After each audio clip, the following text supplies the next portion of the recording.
You called the 2020 election corrupt, stolen, rotten, and rigged.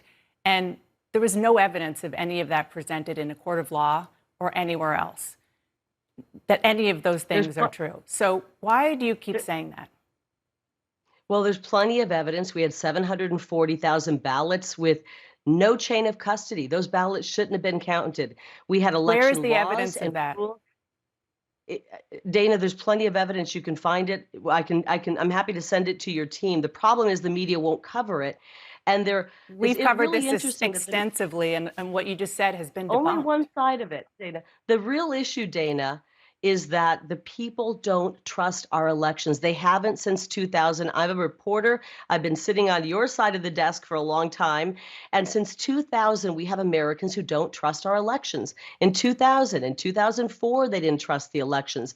In 2016, Kamala Harris, Amy Klobuchar, and Hillary Clinton, everybody on the Democrat side said the election had problems. Ms. Lake, there definitely has been some of that. But I want to say in 2000, Al Gore conceded. In 2004, John Kerry conceded.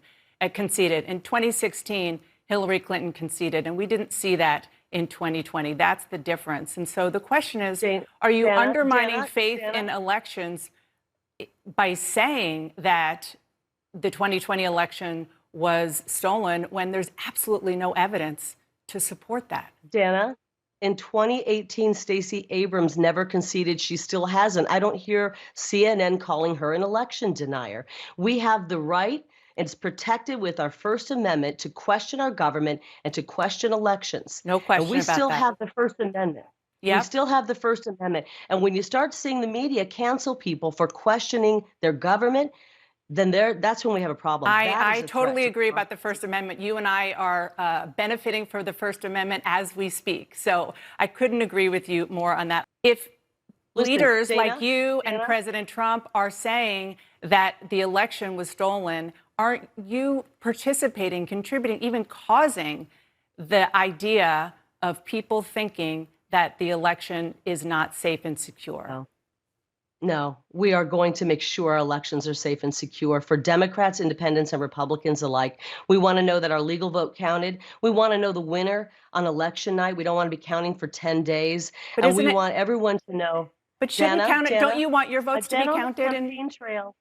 20? Don't you want your votes to be counted, no matter how long it takes in 2022 in November? Dana, I've been on the campaign trail for 503 days.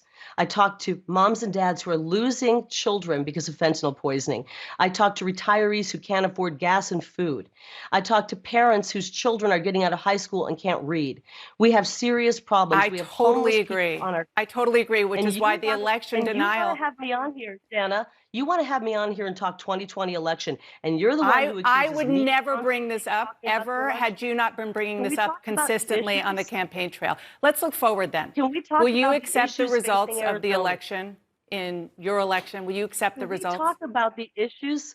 I came on here thinking we were going to talk about the issues facing Arizonans right now. We did. And you've spent the entirety of this time talking about 2020. I think you're stuck on 2020. I really do. I have interviewed many Republicans and haven't even mentioned it. I only did with you because this is a big thing that you are running on. My question is, will you accept the results of your election in November?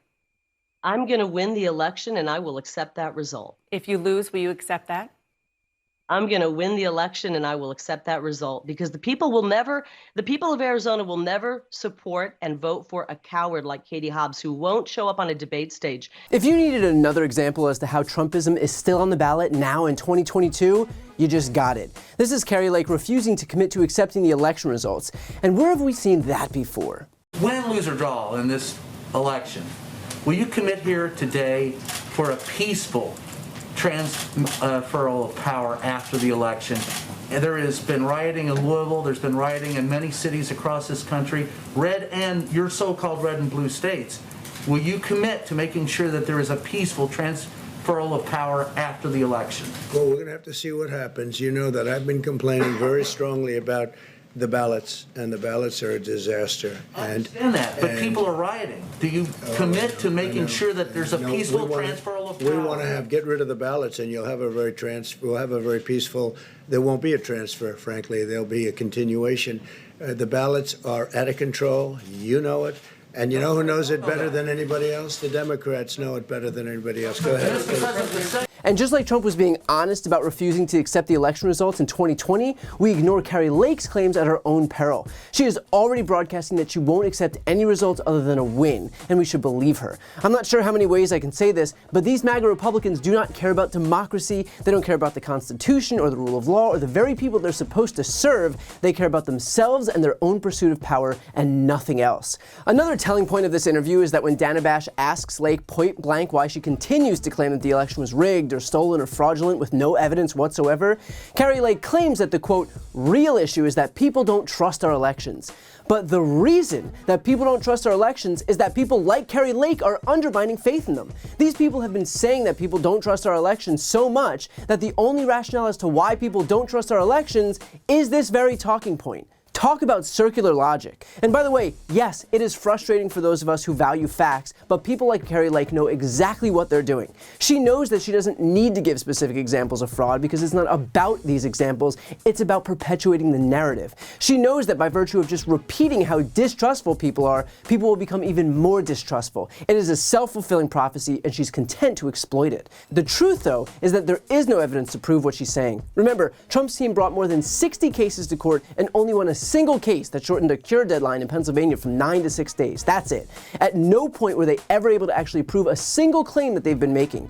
And that was further disproven by Trump's own Attorney General, Bill Barr, who called Trump's stolen election claims bullshit. It was disproven by Trump's own cybersecurity czar. It was disproven by Republican governors and Republican secretaries of state. So the idea that Kari Lake would continue to make these baseless claims anyway goes to show that it's not about what she's saying, it's about the fact that she keeps saying it. And by the way, when Lake then turns around and whines that Dana Bash is focusing on this, let's not pretend that it isn't worth focusing on. This is a gubernatorial nominee of a major political party refusing to accept election results in the United States. We should focus on this because it's as dangerous as it gets. This is Kari Lake refusing to participate in democracy. This is a foundational issue. So if you care about climate change or healthcare or gun safety or abortion, having a say in all of that is dependent upon a healthy democracy. Kari Lake is trying to take that away. So if you live in Arizona, recognize the unique threat posed by this woman and join a coalition of Democrats, independents, and pro-democracy Republicans who refuse to support people of any party who don't believe that democracy should apply to them. Before you go, if you enjoyed this video and want to see more, please make sure to subscribe to my channel. You can click the thumbnail right here on this screen. And if you want to support my work even further, the best way is to subscribe to my podcast, No Lie with Brian Tyler Cohen. There you can check out my interviews with major players in the world of politics, including President Biden, Vice President Kamala Harris, Pete Buttigieg, Elizabeth Warren, Katie Porter, Jamie Raskin, and so many more. Plus other interviews that live exclusively on the podcast. That link is also right here on this screen, or just search No Lie with Brian Tyler Cohen wherever you listen to podcasts.